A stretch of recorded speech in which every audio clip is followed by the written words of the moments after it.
Amado Dios Padre, que por medio de nuestro Señor Jesucristo el día de Pentecostés derramaste con infinito amor la gracia de tu Santo Espíritu, que es fuente brotante de vida eterna. Hoy, al leer tu palabra, te pedimos humildemente, ven Espíritu Santo, guíanos y concédenos espíritu de discernimiento, sabiduría y revelación, para que podamos conocerte y vivir conforme a tu perfecta y amorosa voluntad. Amén.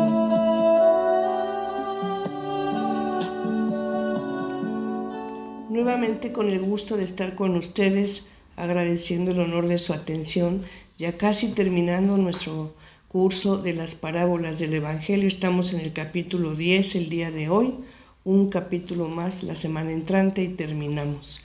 Como comentamos en el capítulo anterior, iniciamos ya el estudio de las parábolas de la tradición de Lucas. Son 15 parábolas, estudiamos en el capítulo anterior 5 parábolas, hoy estudiaremos 5 y restarán únicamente las últimas 5 para haber terminado el estudio de las 45 parábolas que podemos nosotros encontrar en el Evangelio.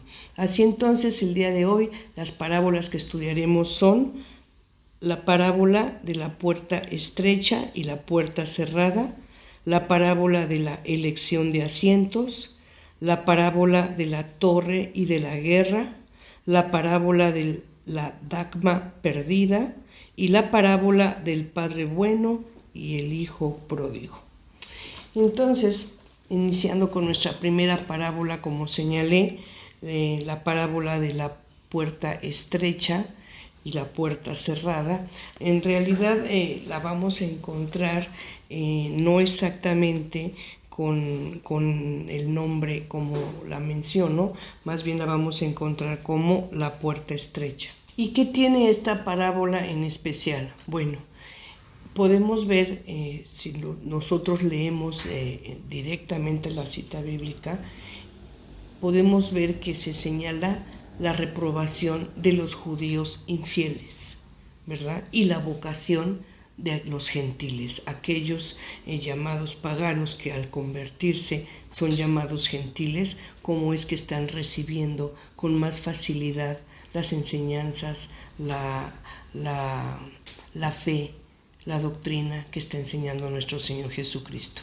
¿Y cómo es que esta parábola empieza a narrarla Jesús? ¿Cómo es que la enseña? A raíz de una pregunta que le hacen. ¿Cuál es esta pregunta? Es, Señor, ¿son pocos los que se salvan? Esa es la pregunta que motiva el que Jesús enseñe esta parábola. Y no dice, ojo, Jesús nunca refiere un número en especial de cuántos van a ser los salvados o los elegidos, sino le preguntan, ¿son pocos los que se salvan?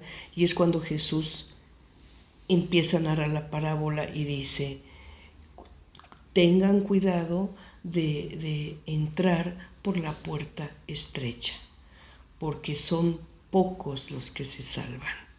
Muchos quedarán fuera de la puerta, son pocos los que podrán entrar, porque cuando se levante el dueño de la casa, haciendo referencia obviamente a Dios Padre, dice, cerrará la puerta y ya no se abrirá. Y entonces los que hayan quedado afuera llamarán y le dirán, Señor, Señor, abre la puerta. Y él va a decir, en verdad, no sé de dónde vienen, no los conozco.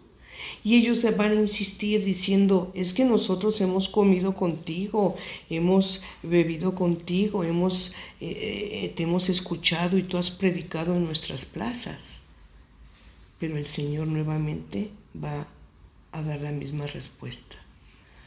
Aléjense de mí, malhechores, hacedores de injusticia. La puerta estará cerrada y ahí dice, será el crujir y el rechinar de dientes y el llanto. Entonces, con esta parábola, ¿qué nos está diciendo? ¿Qué nos está queriendo señalar esta parábola? Bueno, nuevamente está hablando de que debemos estar atentos. Nuevamente estamos viendo de que es una parábola que nos llama a la vigilancia, a estar listos, preparados, en una continua conversión, en un camino continuo de santidad. Como ya lo he señalado, la santidad no es un estado, es un proceso de conversión en el que nosotros debemos de buscar cada día ser mejores y más dignos hijos de Dios. Ejercitar, practicar, vivir en el amor, en la caridad, en la compasión, en el perdón, en la rectitud, porque el tiempo apremia. No sabemos exacto cuándo será el momento, pero de las parábolas anteriores que hemos escuchado y esta nuevamente nos hace un llamado de que estemos preparados. Y muchos de nosotros podremos decir, bueno, yo soy buena persona, yo no le hago mal a nadie, siento no ofender a Dios. Miren, desde que alguien toma esa postura, ya estamos equivocados, porque debemos entender que todos somos pecadores por naturaleza. La concupiscencia está en nosotros de manera irremediable. Entonces siempre todos nosotros tendremos algo que corregir, algo que enmendar, alguien a quien perdonar, alguien que necesite, o más bien que necesitemos nosotros ser perdonados por alguien. Si ahorita nos llegara el momento de nuestra Pascua personal, o ya no se diga la parucía, aquí tendríamos que preguntarnos, ¿estamos listos de verdad? ¿Estamos preparados? ¿No hay pendientes? ¿No hay nadie a quien tengas tú que pedir perdón? ¿No hay algo que tengas tú que enmendar? ¿No hay alguien a quien tú tengas que perdonar en un ejercicio de amor, de buena voluntad, de querer sanar tu corazón, tu espíritu, perdonando a alguien? ¿No hay alguien a quien ahorita has dejado en la necesidad y has mostrado poca caridad o ayuda? Yo creo que nadie puede decir que estamos listos. Yo creo que nadie puede decir yo estoy tranquilo, que llegue en el momento que sea, yo estoy listo. Yo creo que no. Todos en un momento dado necesitamos hacer una reflexión interior, un análisis interior de cómo estamos para podernos dar cuenta que el tiempo apremia y que hay mucho, de verdad, mucho que hacer. Porque, bueno, finalmente la parábola señala que serán los últimos, serán los primeros y los primeros serán los últimos. ¿A qué se refiere con esto? Bueno, nosotros sabemos, según la historia de la salvación, que el pueblo de la elección, el pueblo primero hebreo, después los israelitas, finalmente judíos, depende del momento histórico en el que se encontraron, recibieron estos diferentes nombres. Nosotros sabemos que ellos son el pueblo de Dios, eran el pueblo de la elección. Y bueno, tristemente son el pueblo que desconoce a Jesús, que desechó la piedra angular y que no obstante que debieron haber sido los primeros en reconocer a nuestro Señor Jesucristo como el gran Mesías esperado, el que iba a traer la salvación, pues no lo conocieron. Entonces, pero finalmente todos han sido llamados a la salvación. Y finalmente aquellos que se sientan primeros o aquellos que podamos decir es que yo estoy bien, no todo conmigo bien, pues qué sorpresa nos podríamos llevar, ¿verdad? Que no seríamos precisamente los primeros en alcanzar la salvación. Entonces hay que tener mucho cuidado, hay que aprovechar el tiempo, hay que crecer, hay que amar. Hay que ser dignos hijos de Dios. Vamos a ver en una lámina que nos va a ayudar para ilustrar un poquito mejor y después de esto podremos pasar a la lectura de la cita bíblica textual. Veamos pantalla, por favor. Y dice así: parábola de la puerta estrecha la encontramos en Lucas capítulo 13, versículo 22 al 30. En esta parábola Jesús exhorta al esfuerzo y empeño personal para lograr la salvación y vida eterna, y su puerta de entrada es estrecha. La puerta estrecha significa amar y recibir a Jesús, practicar sus enseñanzas y vivir con fe, confianza, humildad y valor, pese a las tribulaciones y tentaciones humanas. Es una parábola de vigilancia. Nos recuerda que el tiempo apremia, pues podría ser tarde. Debemos estar atentos y preparados antes de que se cierre la puerta, pues ya no se abrirá, y entonces será el llanto y rechinar de dientes. Solo entran al reino de Dios personas del norte, sur, oriente y occidente, que se hayan mantenido vigilantes, listos y preparados. Lo anterior refiere el universalismo condicionado de la salvación. Esto es lo que significa la puerta estrecha, ¿verdad? El camino angosto. Entonces, es importante. Debemos entender que cuando hablamos de la puerta estrecha, se está refiriendo a cuáles son nuestras obras, nuestras actitudes, la forma en la que vivimos. Si nosotros leyéramos el Evangelio de Juan en su capítulo 10, versículo 9, me voy a permitir dar lectura de este versículo y dice, ¿en qué momento estamos? Bien, en el Evangelio según San Juan, que es el que ahorita voy a dar lectura al capítulo 10, versículo 9, estamos en el llamado discurso de despedida, ese hermoso, valioso, importante, teológico y profundo discurso que Jesús les da a sus apóstoles después de la cena, en la que posterior a esto se va al jardín Getsemaní a orar, sufre esa tremenda agonía, sabe que la pasión está ya en la puerta, que en breves momentos lo van a prender para iniciar su dolorosa pasión. Entonces ya terminaron de cenar, él está no sabemos exactamente si haciendo sobremesa o ya van camino al Getsemaní o ya están en el Getsemaní cuando Jesús pronuncia este conocido discurso de despedida, que lo encontramos nosotros, es muy largo desde luego, lo encontramos nosotros parte de este discurso de despedida en el capítulo 10, que voy a dar lectura específicamente al versículo 9 y dice así: yo soy la puerta, si uno entra por mí estará a salvo, entrará y saldrá y encontrará pasto. Entonces, aquí lo vemos, ¿sí? Cómo Jesús en este discurso de despedida, que es muy largo, por cierto, solamente leí un brevísimo pasaje del capítulo 10, versículo 9, donde dice, yo soy la puerta, yo soy la puerta.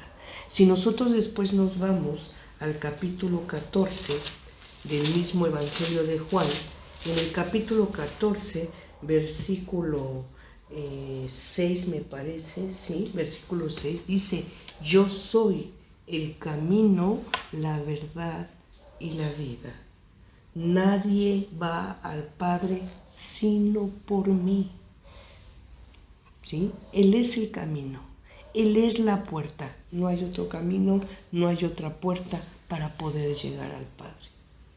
Entonces dice, yo soy el camino, la verdad y la vida. Nadie va al Padre sino por mí. Si me conocéis a mí, conocéis también a mi Padre. Desde ahora lo conocéis y lo habréis visto. Jesús es la puerta, Jesús es el camino y nadie podemos llegar al Padre si no es a través de nuestro Señor Jesucristo, que es la puerta. con referencia a esta parábola, pues ahí está. Sus enseñanzas, su doctrina, el ejemplo de vida que nos dio, ese es la muestra, la enseñanza, el camino, la puerta por la que podemos nosotros llegar un día a la gloria de Dios. Podemos entonces ahora sí, veamos pantalla y demos lectura a la cita bíblica textual que la encontramos en Lucas capítulo 13, versículo 22 al 30. Reprobación de los judíos infieles y vocación de los gentiles. Atravesaba ciudades y pueblos enseñando mientras caminaba hacia Jerusalén. Uno le dijo: Señor, ¿son pocos los que se salvan? Él les dijo: luchad por entrar por la puerta estrecha, porque os digo, muchos pretenderán entrar y no podrán. Cuando el dueño de la casa se levante y cierre la puerta, os pondréis los que estén afuera a llamar a la puerta diciendo: Señor, ábrenos. Y os responderá: no sé de dónde sois. Entonces empezaréis a decir: hemos comido y bebido contigo y hemos enseñado en nuestras plazas.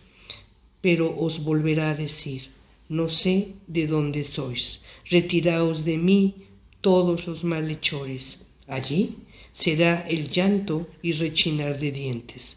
Cuando veáis a Abraham, Isaac y Jacob y todos los profetas del reino de Dios, mientras a vosotros os echen fuera, y vendrán de oriente y occidente, del norte y del sur, y se pondrán a la mesa en el reino de Dios.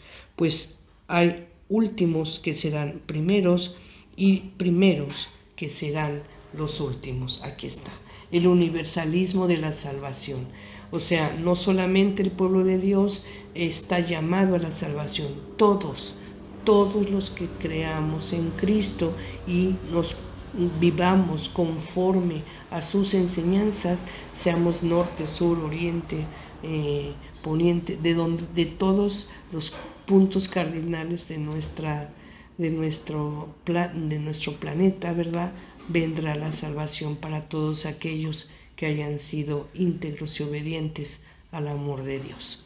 Con esto terminamos esta primera parábola para poder dar paso a nuestra segunda parábola de estudio, que es la elección de asientos.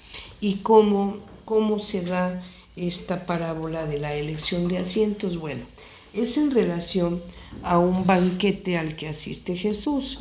Si nosotros recordamos, ya anteriormente hemos hablado de una parábola que nos refiere a un banquete, el banquete de bodas, en donde es la boda del hijo del rey, ¿verdad? Según una versión del Evangelio, y en otra en donde es un banquete, ¿verdad? No precisamente una boda. Bueno, antes de este banquete, que nosotros lo entendemos ya, que es una parábola que nos habla pues del banquete mesiánico, y precisamente esta parábola que vamos a estudiar hoy la vamos a poder leer antes de aquella parábola que ya estudiamos del banquete o del gran banquete. ¿Y por qué es que Jesús enseña esta parábola? Bueno, porque habiendo sido invitado a un banquete, él llega y nota cómo sobre todo los escribas y algunas personas distinguidas siempre procuraban los lugares de mayor honor, tanto en los festines como en las sinagogas, siempre buscaban los asientos de honor, los de distinción.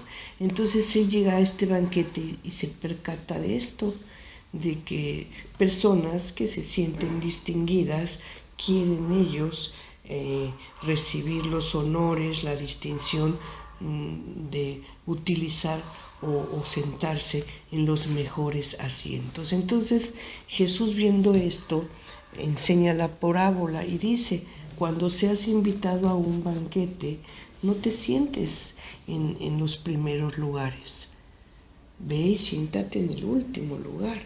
No sea que llegue el que ofrece el banquete y viendo que llegue otro invitado de honor o de mayor importancia que tú, te pida que desocupes el asiento para cedérselo al invitado que está llegando, con mayor distinción y honor. Entonces tengas que levantarte, irte al último lugar para vergüenza tuya.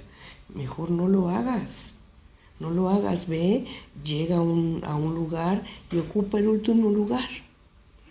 Ya si el dueño del festín o del banquete te ve y te quiere distinguir dándote un honor más alto, te llamará para que vayas a ocupar un mejor lugar. Y entonces todos verán cómo te están distinguiendo y te están pidiendo que te levantes de ese último lugar para ir a ocupar un lugar de honor. Y esto será, ¿verdad?, delante de todos y será una distinción para ti. Y entonces dice, porque el que se humille será enaltecido, y el que sea enaltecido por sí mismo será humillado. Y con esto termina la parábola. Es una parábola muy pequeña. Y miren, esta parábola en realidad es una parábola de sabiduría práctica, de sentido común, de saber estar siempre ubicado, templado, sencillo, humilde ante todas las situaciones y ante todas las personas. Sabiduría práctica, le llamo yo. ¿Qué es la sabiduría? Saber vivir. Eso es en la Biblia, ¿verdad?, lo que debemos encontrar como sabiduría. Nosotros sabemos que hay libros sapienciales que nos enseñan todo esto. Vamos a ver pantalla para ilustrar un poquito mejor lo que acabo de explicar. Parábola de la elección de asientos de Lucas 14, versículos 7 al 11.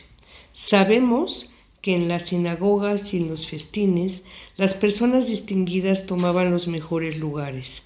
Ello era motivo de distinción y honor. Los escribas y legistas, entre otros, siempre buscaban los mejores asientos en los banquetes. Jesús nos da esta parábola con motivo de un banquete en el que observa lo anterior y nos enseña y hace notar la necesidad y valor de saber ser sencillos y humildes en lugar de orgullosos y vanidosos. En esta parábola Jesús nos enseña una de las muchas formas de sabiduría práctica, o sea, una de las muchas formas de saber vivir digna e íntegramente ante Dios. Con esto nosotros podemos demos paso a nuestra lámina con la cita bíblica textual. Doy lectura. Parábola de la elección de asientos de Lucas, capítulo 14, 7 al 11. Notando cómo los invitados elegían los primeros puestos, les dijo una parábola.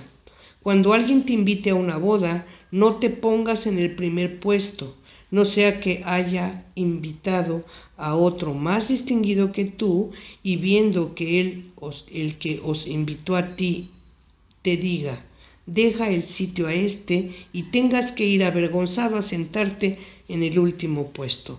Al contrario, cuando te inviten, vete a sentarte en el último puesto, de manera que cuando venga el que te invitó, te diga, amigo, sube más arriba, y esto será un honor para ti delante de todos los que estén contigo a la mesa, porque todo el que se ensalce será humillado, y el que se humille será ensalzado. Bueno, es una enseñanza de saber ser humilde, de saber ser sencillo, contrario a el orgullo y la soberbia. Nosotros, cristianos, debemos practicar esto. En verdad, son virtudes que todos los días deben formar parte de todo nuestro vivir cotidiano, en casa, en el trabajo, en la calle, con amigos, conocidos, con desconocidos. La sencillez, la cordialidad, la humildad siempre debe de prevalecer. No dejemos escapar nunca la parte soberbia, orgullosa que sabemos todos tenemos, porque eso no es agradable a Dios. Y con esto podemos pasar entonces a nuestra tercera parábola, que es la parábola de la torre y de la guerra. ¿De qué habla esta parábola? Bueno, esta parábola nos habla de que cuando Jesús enseña esta parábola y dice, cuando una persona va a edificar una torre, pues antes de iniciar, ¿verdad?, los trabajos de construcción, pues valora si tiene el recurso económico suficiente, valora si tiene los materiales, si se prestan las condiciones para poder edificar esa obra que quiere iniciar, porque de otra manera pues se va a quedar a la mitad la construcción y obviamente pues va a ser motivo de risa el que no pueda concluir con esa obra iniciada. Comparándolo también en otro aspecto, en otra forma de ver esta misma enseñanza, dice, ¿o acaso un rey antes de ir a la guerra no se sienta a valorar, a reflexionar si puede atacar, si puede dar combate con 10,000 hombres contra aquel que viene contra él con 20,000? ¿No acaso mejor reflexionará y enviará una embajada para establecer o negociar un acuerdo de paz? ¿Acaso con 10,000 hombres vas a enfrentar a 20,000? Todo eso hay que calcularlo. Y miren, esta parábola de verdad tiene gran significado y varias enseñanzas, como toda parábola, ¿verdad?, rodeada de cosas no dichas pero entendidas, metáforas y enseñanzas muy valiosas. ¿Cuántas veces nosotros nos aferramos, nos empecinamos y somos necios a querer llevar a cabo o hacer, a lograr, tener algo cuyas condiciones no son propicias o no es lo más recomendable o no es el momento oportuno, o aquello que deseamos tener, lograr, alcanzar, comprar, no es el momento o no es lo correcto o no es lo más recomendable para nosotros en nuestra vida cristiana?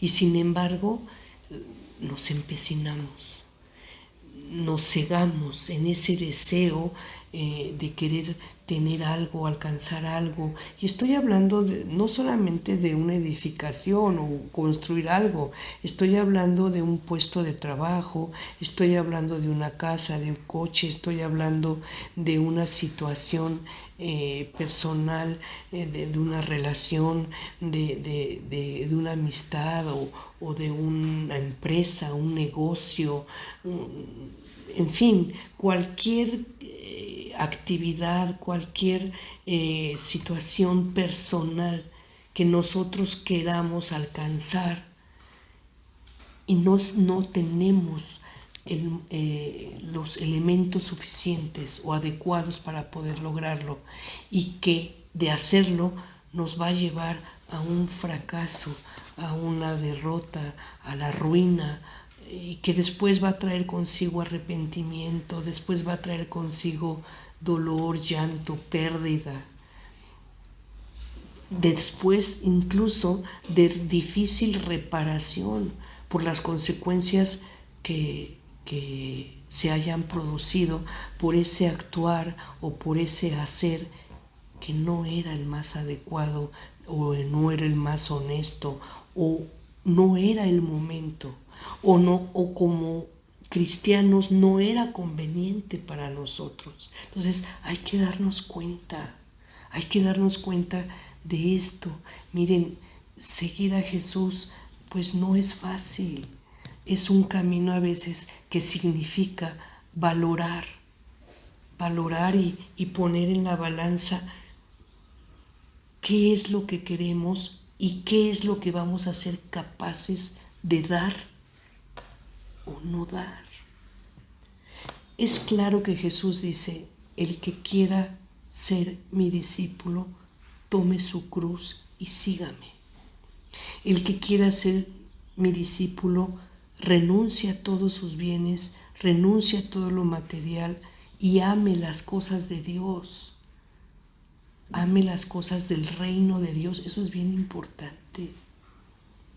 Lo material, eso va y viene. Se gana igual se pierde y se recupera. Pero las cosas de Dios, la salvación, nuestra prometida vida eterna para aquel que sea íntegro ante Dios, eso se puede perder. Y tal vez no lo podamos recuperar o rescatar. De hecho, nosotros no lo hacemos. Nosotros somos salvos gracias a Jesús. Él es el que lleva a cabo y llevó a cabo esa labor salvífica por la que debemos de vivir amando y dando gloria y alabando a Dios Padre, a Dios Hijo, Dios Espíritu Santo. Pero también nos tenemos que dar cuenta de cuál es nuestra capacidad y cuál es nuestra disposición a dar. Claro, ojalá y sea total y absoluta, pero esto lo digo especialmente y sobre todo por aquellas personas que quieren dedicar su vida o que encuentran como vocación el sacerdocio, por ejemplo, ¿verdad? O aquellas hermanas que quieren abrazar la religión y convertirse en religiosas, los diáconos, en fin, todas estas personas que en un momento dado quieren, porque así lo sienten en vocación, entregar su vida, entregar su obra, su acción, su existir pleno. Yo no digo que esté mal que lo sientan, sino qué bueno que sea así y qué bueno que lo logren. Pero para esto tendrán que hacer un análisis muy serio de cómo es su corazón, cuáles son sus verdaderos anhelos, qué desean, cómo desean vivir. Porque aquellos que abracen el sacerdocio sobre todo, ¿verdad? Aquellos que quieran entregar su trabajo para ser diáconos, hermanas religiosas, presbíteros, que tomen conciencia de la gran responsabilidad que tienen y que esto significa a veces sacrificios. Entonces hay que tener mucho cuidado, analizar, valorar estas personas para tomar esa decisión y que después no los veamos tristemente abandonando la vocación, ¿verdad? Que bueno, una vez siendo sacerdotes, serán sacerdotes toda su vida, aunque decidan ya no ejercer el sacerdote. Ese es un sacramento que una vez recibiendo el sacramento del sacerdocio ya no es imborrable, nada lo quita, ¿sí? Ojalá y toda su vida puedan continuar, ¿verdad?, en el sacerdocio, que en un momento dado no se vean ellos en el deseo de abandonarlo y de dejarlo, como ocurre. O tristemente, pues sacerdotes que no son del todo íntegros en su trabajo, en la labor que tienen encomendada. Entonces, por ahí tengamos mucho cuidado aquellas personas que están analizando, pensando, resolviendo sobre esta vocación tan importante, tan alta. Desde ahora, bueno, felicitaciones, qué bueno que lo decidan, que lo sientan así, que Dios les dé la fuerza, el amor, el espíritu suficiente para hacerlo bien.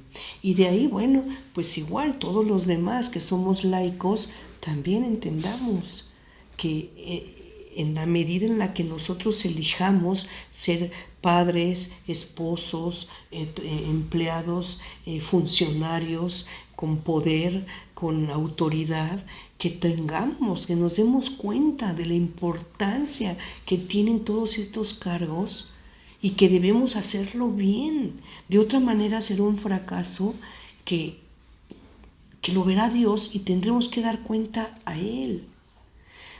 Aquellas personas que tienen un cargo público de importancia, que tienen poder de decisión, de gobernar, que se den cuenta que tienen que hacerlo bien, que si van a iniciar o aceptar un cargo de estos es porque están preparados para ello y moralmente íntegros para poder dar el mejor resultado, y que no tomen estos cargos o estas tareas como la oportunidad para satisfacer sus ambiciones personales o deseos personales que solamente los van a llevar a su propia condenación y además a provocar mucho daño en todas aquellas personas que confiaban en ellos, en quien pusieron la autoridad, el poder para poder llevar a cabo un gobierno justo, un gobierno como debe de ser. La Iglesia siempre respeta la autoridad, siempre la respeta, pero entendamos también que es importante que cada quien sea consciente de lo que elige ser, de lo que elige hacer. Ser responsable y hacerlo de la mejor manera, planear, planificar, darse cuenta de cuáles son las capacidades para poder llegar al éxito.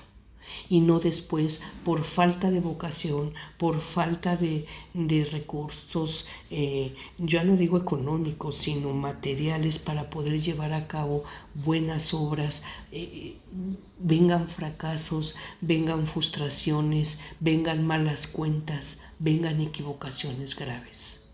Tenemos que darnos cuenta que nuestras decisiones deben de ser oportunas, adecuadas, correctas, que lleven y que tengan un fin, ¿verdad?, moralmente justo, en la voluntad de Dios, con amor y fe cristiana, que sean agradables a Dios y no empecinarnos, no ser necios a lograr situaciones que no son ni el momento, ni el tiempo, ni la forma, ni correctos para nosotros como cristianos, y menos aún para las demás personas a las que se puede llegar a perjudicar. Esto es, a grandes rasgos, pues la parábola de la torre y de la guerra. Con esto, creo yo, entonces podemos darle lectura a la cita bíblica textual. Veamos pantalla, por favor. Y la encontramos en Lucas capítulo 14, versículos 28 al 33. Parábolas de la torre y de la guerra. Renuncia a los bienes. Y dice: ¿por qué? ¿Quién de vosotros que quiere edificar una torre no se sienta primero a calcular los gastos y ver si tiene para acabarla? No sea que, habiendo puesto los cimientos y no pudiendo terminar, todos los que vean se pongan a burlarse de él diciendo: este comenzó a edificar y no pudo terminar. ¿O qué rey, antes de salir contra otro rey, no se sienta a deliberar si con 10,000 puede salir al paso del que viene contra él con 20,000? Y si no, cuando el otro está todavía lejos, envía una embajada para pedir condiciones de paz. Pues de igual manera, cualquiera de vosotros que no renuncie a todos sus bienes no puede ser discípulo mío. Con esto podemos decir que hemos dado un análisis, un estudio desde luego muy breve de esta parábola, para poder pasar entonces a nuestra siguiente parábola, que es la parábola de la dracma perdida. Y bueno, ¿de qué nos habla esta parábola? Nos habla de una mujer que, teniendo esta moneda, dracma, que era una moneda, su equivalente era un denario, ¿verdad? pero aquí refiere el dagma como moneda. Entonces habla de una mujer que pierde la moneda y que ¿qué hace?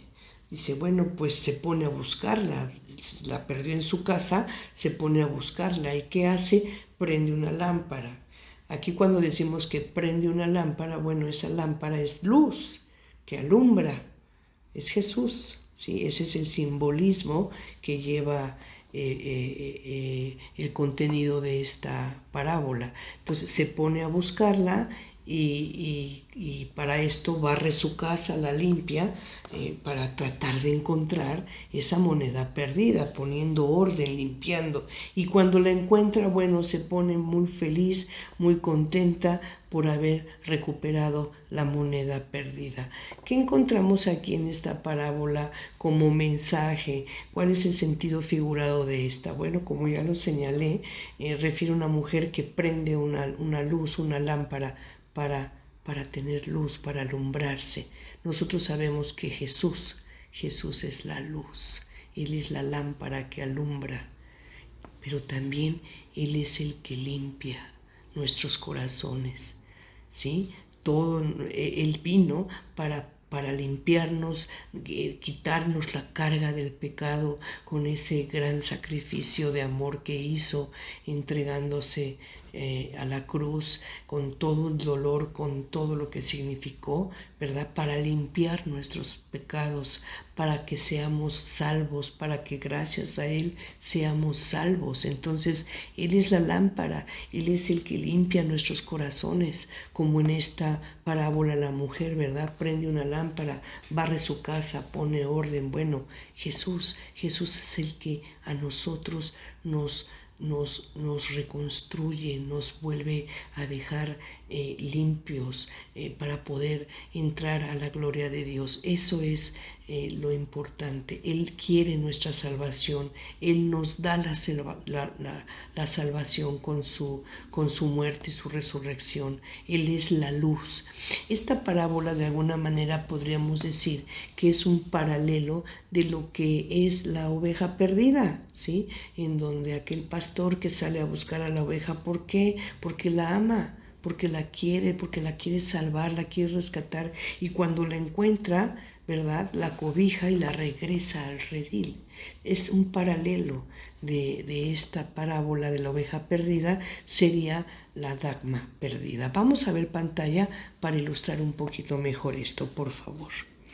Y le encontramos la parábola de la dagma perdida en Lucas capítulo 15 versículos 8 al 10, y dice: esta parábola es un paralelo de la oveja perdida.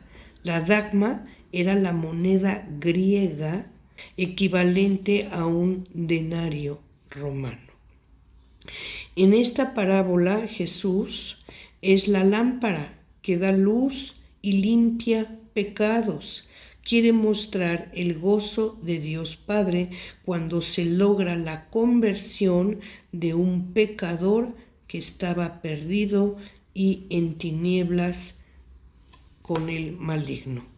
Con esta breve explicación podemos dar lectura a esta parábola muy pequeña, sencilla, sobre todo si ya traemos nosotros pues todo ese estudio que hemos hecho anterior de las parábolas, sobre todo de la oveja perdida, que repito es un paralelo de esta. Y dice así, veamos pantalla: parábola de la dagma perdida de Lucas capítulo 15 versículos 8 al 10. ¿O qué mujer que tiene 10 dagmas, si pierde una, no enciende una lámpara y barre la casa y busca cuidadosamente hasta que la encuentra?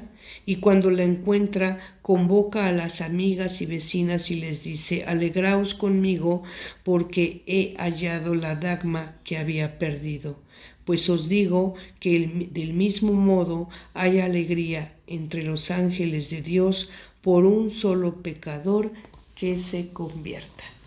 Bueno, creo que queda entendida esta parábola en donde nosotros vemos el gozo de Dios, ¿verdad? El gozo que que tiene Dios cuando alguno de sus hijos, ¿verdad? O aquellos que creen en Él, que se convierten, pues son salvos. Salvos, vuelvo a repetir, gracias a nuestro Señor Jesucristo y a la fe y buena voluntad que nosotros queramos poner en nuestra vida para recibir a Cristo, entendiendo lo que ello significa, modificar nuestro corazón para vivir en integridad con Dios. Y con esto podemos pasar ya a nuestra última parábola, que es la llamada parábola del hijo perdido y el hijo fiel, o del hijo pródigo, que miren, les voy a comentar aquí.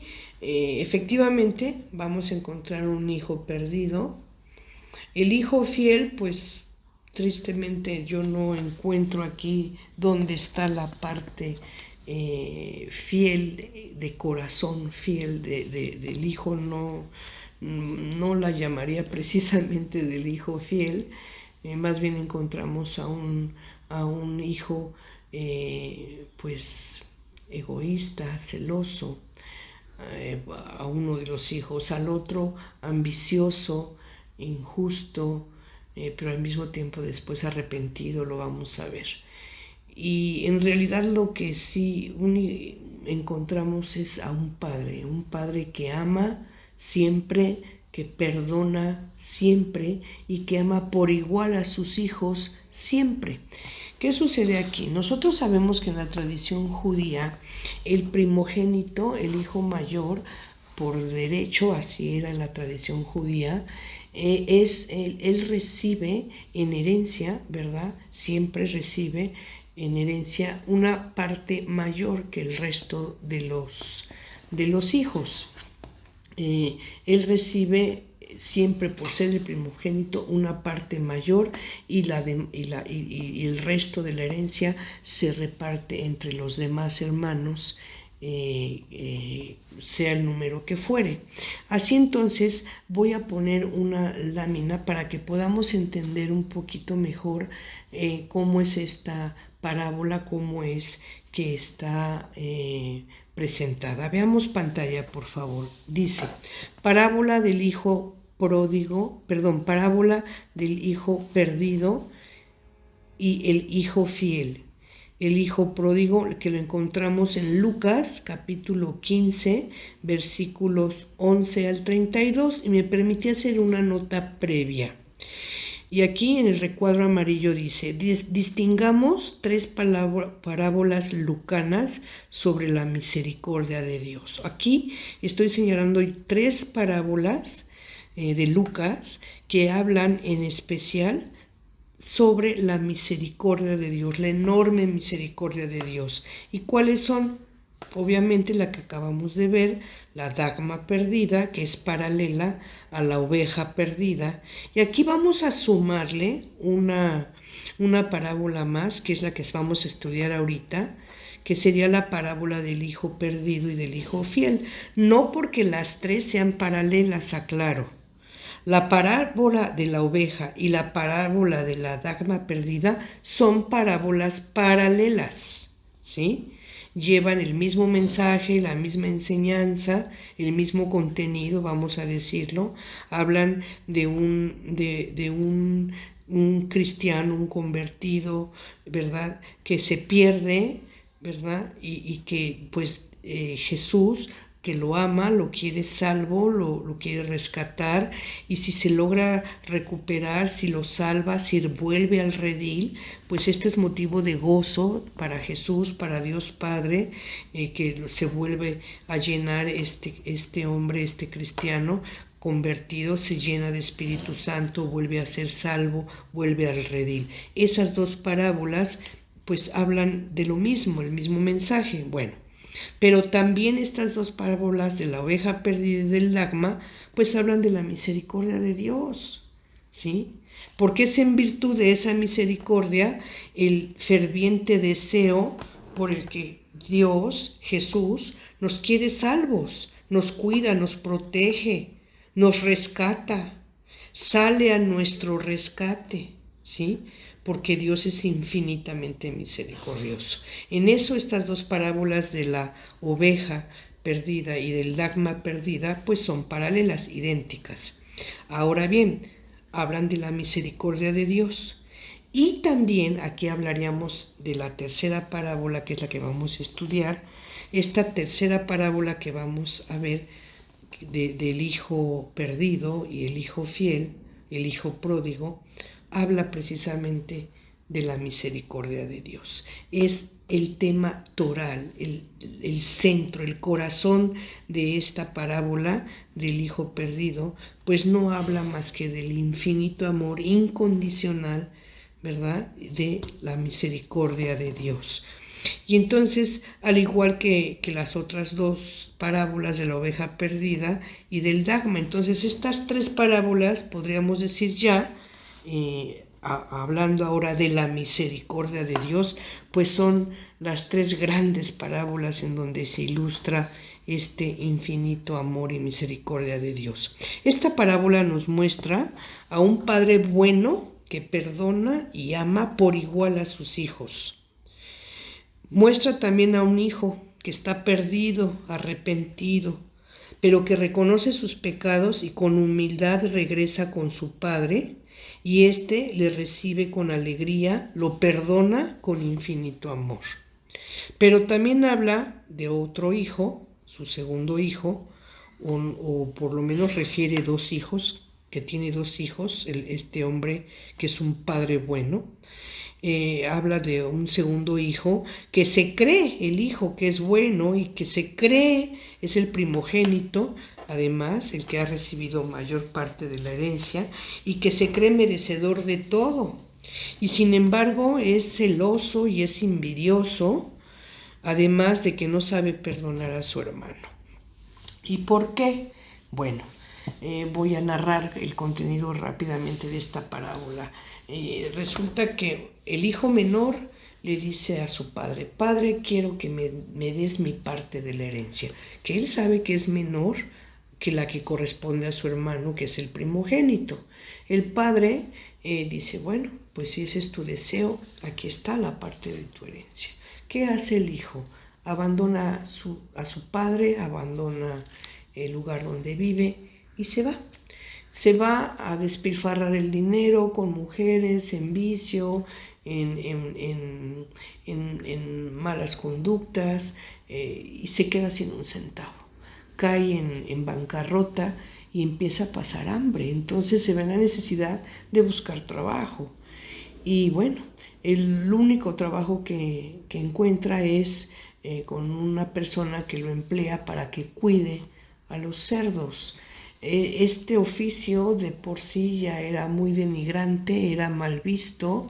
El cerdo se consideraba un animal que contaminaba a un judío, entonces él pasaba hambre, decía que ni siquiera podía comer lo que comían los cerdos. Él se sentía contaminado, pecador, arrepentido, fracasado, en fin. Y cae en reflexión, afortunadamente reconoce todo esto, sus errores, sus pecados, su falta de fidelidad, el que ofendió a Dios y ofendió a su padre, y en su necesidad, en su hambre, dice: bueno, es que los empleados de mi padre comen mejor que yo, que no estoy en la miseria y muriendo de hambre, entonces voy a regresar a mi padre, le voy a pedir perdón para que me reciba como el último de sus empleados, que me dé trabajo para que yo pueda por lo menos satisfacer mis necesidades. Entonces, él, arrepentido, humilde, reconociendo sus errores y pecados, acude y regresa a donde el padre. El padre lo ve a lo lejos, lo ve llegar, y ¿qué hace el padre? Infinitamente misericordioso, en amor a su hijo, corre a abrazarlo, ¿verdad? El hijo se arroja a sus pies, le pide perdón, diciéndole que ha pecado contra Dios y contra él, que le reciba como uno de sus empleados. Sin embargo, el padre en su infinito amor dice, no, a ver, traigan ropa nueva, vístanlo, cálcenlo, le da un anillo. Todas estas son distinciones y tienen significados muy especiales. ¿Sí? Vestir a una persona, bueno, es distinguirlo que no es esclavo, porque solamente los esclavos andaban descalzos. Entonces le da calzado, le da vestido, le da un anillo, que es un acto de distinción, y lo recibe. No solamente eso, lo recibe, lo abraza y manda a que preparen, a que cocinen el animal cebado más gordo que tengan, y ofrece un gran festín porque su hijo regresó, porque estaba perdido y había regresado a casa. Están en la celebración, el hijo, bueno, muy agradecido, ya calzado, vestido, con el anillo, con todo ese amor y reconocimiento que su padre le vuelve a otorgar. Están en el festín cuando llega el hermano y pregunta, bueno, ¿cuál es el motivo de la fiesta? Cuando es informado de que su hermano regresó, cae en celo, en envidia, y le reclama al papá. Yo siempre he estado contigo, yo nunca he malgastado tu fortuna, tu dinero o mi herencia con prostitutas y en vicio como lo hizo tu hijo. O sea, ya ni siquiera lo llama mi hermano, le llama tu hijo, ¿sí? Que ha sido pecador y que ha sido ingrato, y a mí que yo siempre he estado contigo, que he sido correcto, que he sido fiel a ti y a Dios, a mí nunca me has dado un animal para cocinarlo y hacer un festín. ¿Qué le dice el padre? Hijo, todo lo que tengo es tuyo, te pertenece. Pues sí, claro, porque lo que le pertenecía al otro hijo se lo entregó. Entonces todo cuanto tiene el padre ya le pertenece al hijo, ¿sí? Y le dice, todo lo que tengo es tuyo, ¿sí? Pero comprende esto, los dos son mis hijos y a los dos los amo por igual. Y motivo de fiesta tengo porque mi hijo estaba perdido y regresó. ¿Qué nos está diciendo esta parábola? Bueno, como ya señalé, la infinita misericordia de Dios, que siempre perdona. Dios siempre que nos conoce pecadores, Dios siempre va a ser ese Padre bueno, infinitamente misericordioso, que va a recibir con amor, siempre con amor, aquel que regrese arrepentido, aquel que sepa reconocer cuál fue su error, cuál fue el agravio cometido, ¿verdad? Hacia Dios Padre, siempre va a ser perdonado, siempre es esperado, siempre va a ser motivo de gozo y de fiesta para Dios Padre, para nuestro Señor Jesucristo, y nos va a querer llenar de Espíritu Santo siempre que queramos, arrepentidos, volver para corregir, iniciar nuevamente una vida íntegra de amor, de justicia ante Dios. Eso es lo que nos dice esta parábola. Vamos a ver pantalla para ilustrar un poquito, dar lectura por último a la cita bíblica y estaremos terminando. Veamos pantalla, parábola del hijo perdido y el hijo fiel.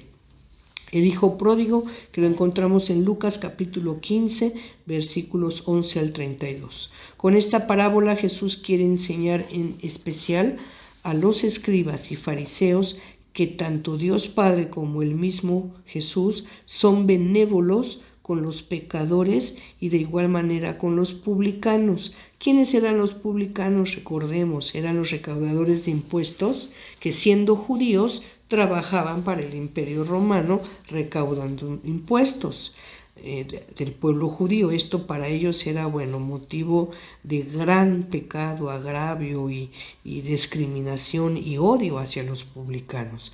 Jesús mostró, ¿verdad? Fue benévolo con los pecadores, con los publicanos. El amor y misericordia de Dios no tiene límite. En su corazón paternal siempre está dispuesto a recibir al pecador arrepentido. Dios Padre espera que de la misma forma, sin celo ni envidia, nosotros perdonemos, recibamos y amemos al pecador arrepentido, a nuestros semejantes. Vamos con esto a pasar a la lectura de la cita bíblica, que como ya dije la encontramos en el capítulo 15, versículos 11 al 32. Tenemos lectura, pantalla por favor. Un hombre tenía 2 hijos. El menor de ellos dijo: Padre, dame la parte de la hacienda que me corresponde, y él le repartió la hacienda. Pocos días después, el hijo menor reunió todo y se marchó a un país lejano, donde malgastó su hacienda viviendo como un libertino. Cuando se lo había gastado todo, sobrevino un hambre extrema en aquel país y comenzó a pasar necesidad. Entonces fue y se ajustó con uno de los ciudadanos de aquel país, que le envió a sus fincas a apacentar a los puercos, y deseaba llenar su vientre con las algarrobas que comían los puercos, pues nadie le daba nada. Y entrando en sí mismo dijo: ¿Cuántos jornaleros de mi padre tienen pan en abundancia, mientras que yo aquí me muero de hambre? Me levantaré, iré a mi padre y le diré: Padre, pequé contra el cielo y ante ti, ya no merezco ser llamado hijo tuyo. Trátame como a uno de tus jornaleros. Levantándose, partió hacia su padre. Estando él todavía lejos, le vio su padre y, conmovido, corrió, se echó a su cuello y le besó efusivamente. Siguiente lámina, continuamos. El hijo le dijo: Padre, pequé contra el cielo y ante ti, ya no merezco ser llamado hijo tuyo. Pero el padre dijo a sus siervos: Daos prisa, traed el mejor vestido y vestidle, ponedle un anillo en la mano y unas sandalias en los pies, traed el novillo cebado, matadlo y comamos, celebremos una fiesta, porque este hijo mío había muerto y ha vuelto a la vida, se había perdido y ha sido hallado. Y comenzaron la fiesta, y su hijo mayor estaba en el campo. Y al volver, cuando se acercó a la casa, oyó la música y las danzas, y llamando a uno de los criados le preguntó qué era aquello. Él le dijo: Ha vuelto tu hermano, y tu padre ha matado un novillo cebado, porque le ha recobrado sano. Él se irritó y no quería entrar. Salió su padre y le rogaba, pero él replicó a su padre: Hace tantos años que te sirvo y jamás dejé de cumplir una orden tuya, pero nunca me has dado un cabrito para tener una fiesta con mis amigos. Y ahora que ha venido ese hijo tuyo que ha devorado tu hacienda con prostitutas, has matado para él el novillo cebado. Pero él le dijo: Hijo, tú siempre estás conmigo y todo lo mío es tuyo. Pero convenía celebrar una fiesta y alegrarse, porque este hermano tuyo había muerto y ha vuelto a la vida, se había perdido y ha sido hallado.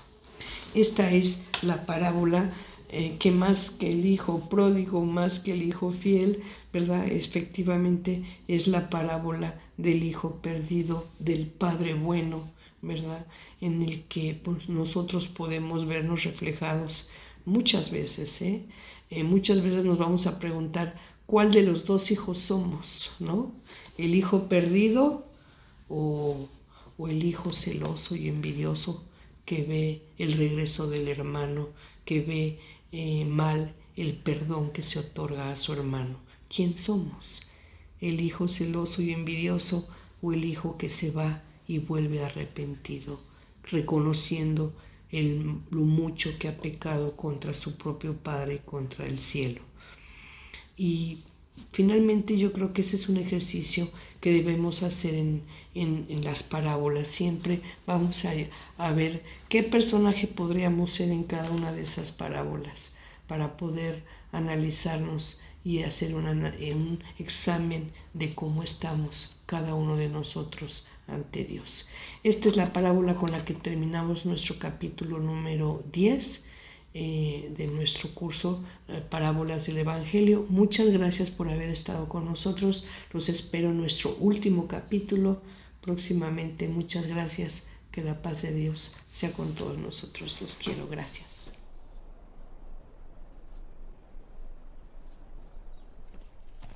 Continuando su viaje a Jerusalén, Jesús enseñaba en los pueblos y aldeas por donde pasaba. Señor, ¿son pocos los que van a salvarse?, le preguntó uno. Esfuércense por entrar por la puerta estrecha, contestó, porque les digo que muchos tratarán de entrar y no podrán.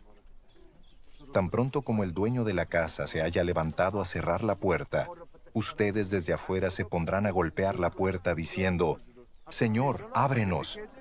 Pero él les contestará, no sé quiénes son ustedes.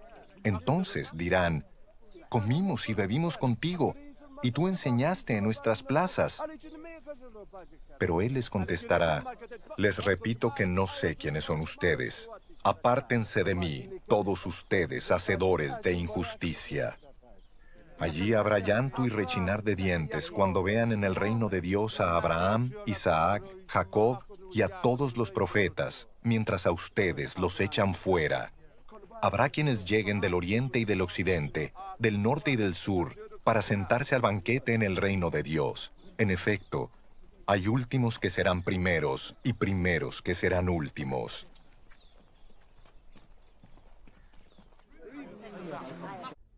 Al notar cómo los invitados escogían los lugares de honor en la mesa, les contó esta parábola. Cuando alguien te invite a una fiesta de bodas, no te sientes en el lugar de honor, no sea que haya algún invitado más distinguido que tú. Si es así, el que los invitó a los dos vendrá y te dirá, cédele tu asiento a este hombre. Entonces, avergonzado, tendrás que ocupar el último asiento. Más bien cuando te inviten, siéntate en el último lugar, para que cuando venga el que te invitó te diga, amigo, pasa más adelante a un lugar mejor. Así recibirás honor en presencia de todos los demás invitados. Todo el que a sí mismo se enaltece será humillado, y el que se humilla será enaltecido.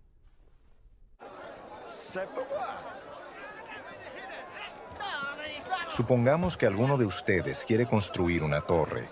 ¿Acaso no se sienta primero a calcular el costo para ver si tiene suficiente dinero para terminarla? Si echa los cimientos y no puede terminarla, todos los que la vean comenzarán a burlarse de él y dirán, este hombre ya no pudo terminar lo que comenzó a construir. O supongamos que un rey está a punto de ir a la guerra contra otro rey. ¿Acaso no se sienta primero a calcular si con 10,000 hombres puede enfrentarse al que viene contra él con 20,000? Si no puede, enviará una delegación mientras el otro está todavía lejos para pedir condiciones de paz. De la misma manera, cualquiera de ustedes que no renuncie a todos sus bienes no puede ser mi discípulo. O supongamos que una mujer tiene 10 monedas de plata y pierde una. ¿No enciende una lámpara, barre la casa y busca con cuidado hasta encontrarla? Y cuando la encuentra, reúne a sus amigas y vecinas y les dice, alégrense conmigo, ya encontré la moneda que se me había perdido. Les digo que asimismo se alegra Dios con sus ángeles por un pecador que se arrepiente.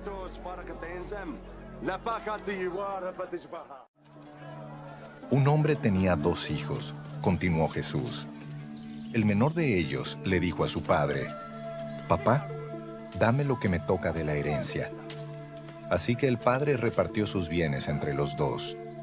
Poco después, el hijo menor juntó todo lo que tenía y se fue a un país lejano. Allí vivió desenfrenadamente y derrochó su herencia. Cuando ya lo había gastado todo, sobrevino una gran escasez en la región, y él comenzó a pasar necesidad. Así que fue y consiguió empleo con un ciudadano de aquel país, quien lo mandó a sus campos a cuidar cerdos. Tanta hambre tenía que hubiera querido llenarse el estómago con la comida que daban a los cerdos, pero aún así nadie le daba nada. Por fin recapacitó y se dijo: ¿cuántos jornaleros de mi padre tienen comida de sobra y yo aquí me muero de hambre? Tengo que volver a mi padre y decirle: papá, he pecado contra el cielo y contra ti. Ya no merezco que se me llame tu hijo. Trátame como si fuera uno de tus jornaleros. Así que emprendió el viaje y se fue a su padre. Todavía estaba lejos cuando su padre lo vio y se compadeció de él. Salió corriendo a su encuentro, lo abrazó y lo besó. El joven le dijo: papá, he pecado contra el cielo y contra ti. Ya no merezco que se me llame tu hijo. Pero el padre ordenó a sus siervos: pronto, traigan la mejor ropa para vestirlo. Pónganle también un anillo en el dedo y sandalias en los pies. Traigan el ternero más gordo y mátenlo para celebrar un banquete. Porque este hijo mío estaba muerto, pero ahora ha vuelto a la vida. Se había perdido, pero ya lo hemos encontrado. Así que empezaron a hacer fiesta. Mientras tanto, el hijo mayor estaba en el campo. Al volver, cuando se acercó a la casa, oyó la música del baile. Entonces llamó a uno de los siervos y le preguntó qué pasaba. «Ha llegado tu hermano», le respondió. «Y tu papá ha matado el ternero más gordo porque ha recobrado a su hijo sano y salvo». Indignado, el hermano mayor se negó a entrar. Así que su padre salió a suplicarle que lo hiciera. Pero él le contestó: «Fíjate cuántos años te he servido sin desobedecer jamás tus órdenes, y ni un cabrito me has dado para celebrar una fiesta con mis amigos. Pero ahora llega ese hijo tuyo, que ha despilfarrado tu fortuna con prostitutas, y tú mandas matar en su honor el ternero más gordo». «Hijo mío», le dijo su padre, «tú siempre estás conmigo, y todo lo que tengo es tuyo. Pero teníamos que hacer fiesta y alegrarnos, porque este hermano tuyo estaba muerto, pero ahora ha vuelto a la vida. Se había perdido, pero ya lo hemos encontrado».